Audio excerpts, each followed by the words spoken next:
Bonjour à tous, on se trouve à Villeneuve-Loubet sur le site où j'ai fait une de mes meilleures photos de comparaison avant-après.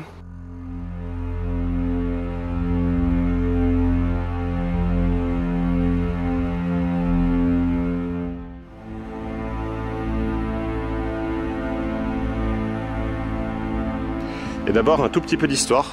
Le jour de la libération, il y avait des Allemands installés ici. Et les premiers Américains et Canadiens sont arrivés dans la tour du château, là-haut, sans que les Allemands soient au courant. Et d'en haut, ils leur ont tiré dessus avec des armes automatiques. Et donc les témoins canadiens, américains, ils ont dit que les Allemands se sont échappés. Mais visiblement, celui-là qui était sous l'arbre, il ne s'est pas échappé, il a été tué. Alors beaucoup de gens ont fait un commentaire avec lequel je suis assez d'accord. C'est que cet arbre, il a presque pas changé depuis la guerre et on peut se demander si c'est le même arbre. Alors déjà, ce qui est sûr, c'est que c'est le même endroit. Pourquoi? Parce que sur la photo d'époque, on voit une rambarde d'escalier. Et si on va regarder ici sur le bord, alors là on voit pas parce que c'est tout plein de broussailles. Mais normalement justement, on voit l'escalier qui est encore présent, même s'il est plus utilisé. Voilà, donc l'endroit c'est clairement le même. Ensuite, par rapport à l'arbre, alors ça c'est des platanes, on sait que ça a été planté à la fin du 19e siècle, début 20e siècle. Maintenant ça se fait plus de planter ça au bord des routes. Donc moi à mon avis c'est vraiment le même platane qu'en 1944 qu'on voit. Et pourquoi est-ce qu'il a presque pas poussé? Eh ben voilà, il est à moitié sous la route. De l'autre côté, voilà, en gros il est au bord d'une falaise, ou en tout cas d'une pente à pic. Donc à mon avis cet arbre il reçoit très peu d'eau. Très peu de nutriments et puis c'est pour ça qu'il n'a pas changé, mais je pense que c'est le même arbre que celui qui était là en 1944.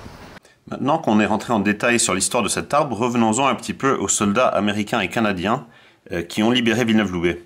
Alors moi j'ai eu l'énorme chance de pouvoir parler en fait à un des tout premiers Canadiens qui est monté dans la tour du château justement. Il s'appelait Albert Poirier, il était dans la 6e compagnie du 2e régiment de la 1st Special Service Force. Et comme il était québécois, en fait il m'a raconté tout ça en français, j'ai même pas eu besoin de traduire. Et voici ce qu'il dit sur l'arrivée au château.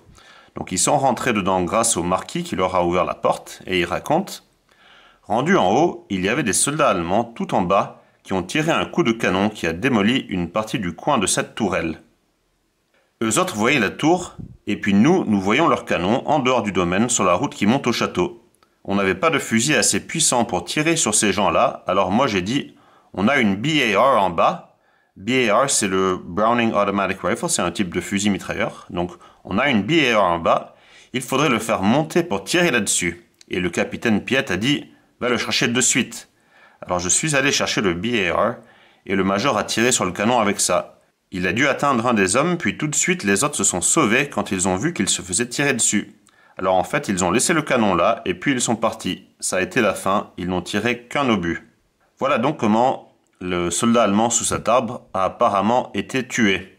Et puis le plus incroyable dans toute cette histoire, c'est que ce soldat allemand sous l'arbre, ainsi que 13 autres soldats qui ont été tués à Villeneuve-Loubet le jour de la libération, ils ont tous été enterrés près du village, dans une fosse commune. Et cette fosse commune, elle a été oubliée jusqu'en 2006, quand c'est moi-même, grâce au témoignage des habitants de Villeneuve, qui ai réussi à la retrouver.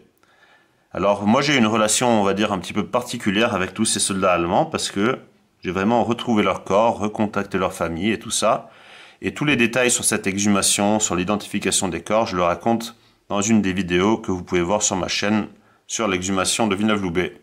Et puis pour ceux qui veulent vraiment creuser la question de manière plus approfondie, j'ai aussi écrit tout un livre sur la libération des Alpes-Maritimes, qui s'appelle Le débarquement de Provence, et qu'on peut également trouver si on veut connaître plus de détails.